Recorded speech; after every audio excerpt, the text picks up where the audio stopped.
Who was Mahatma Gandhi and why is he still relevant today? Born as Mohandas Karamchand Gandhi on October 2, 1869, Gandhi was raised in a devout Hindu family in coastal Gujarat, India. His early life was steeped in the traditional customs and rituals of his heritage.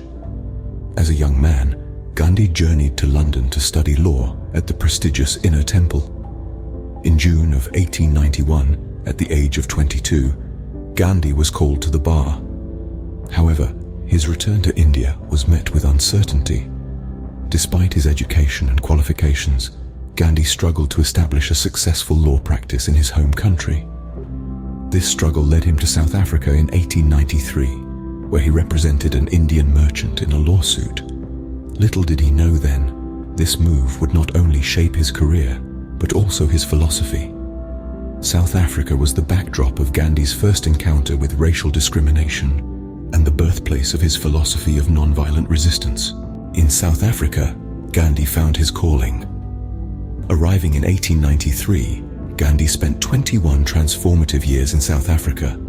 Unable to establish a successful law practice back in India, he ventured to this far-flung corner of the British Empire to represent an Indian merchant in a lawsuit.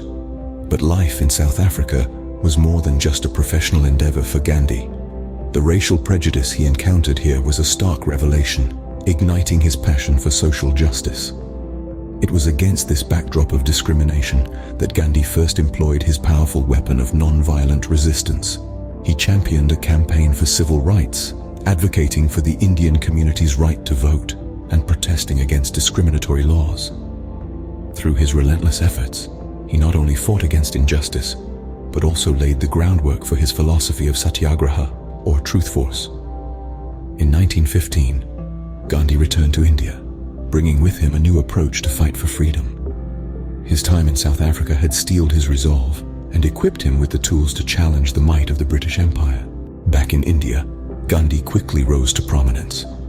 His charisma and conviction saw him assume the helm of the Indian National Congress in 1921. With this position of power, he set the wheels of change in motion, launching nationwide campaigns to combat poverty, expand women's rights, foster religious harmony, and end the social evil of untouchability. But his vision was not just political, it was deeply social. He sought Swaraj, or self-rule, a concept that extended beyond mere political independence to encompass personal and community self-reliance.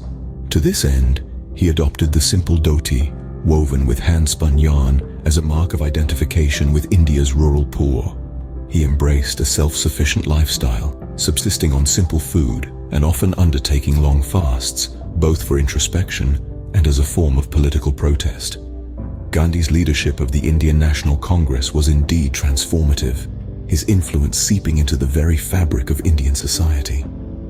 Gandhi's fight for India's freedom was about to reach its climax. The fight for freedom wasn't easy, and it came with a heavy price. Gandhi's dream of an independent India, rooted in religious pluralism, faced a significant challenge in the early 40s. A surge of Muslim nationalism called for a separate homeland within British India.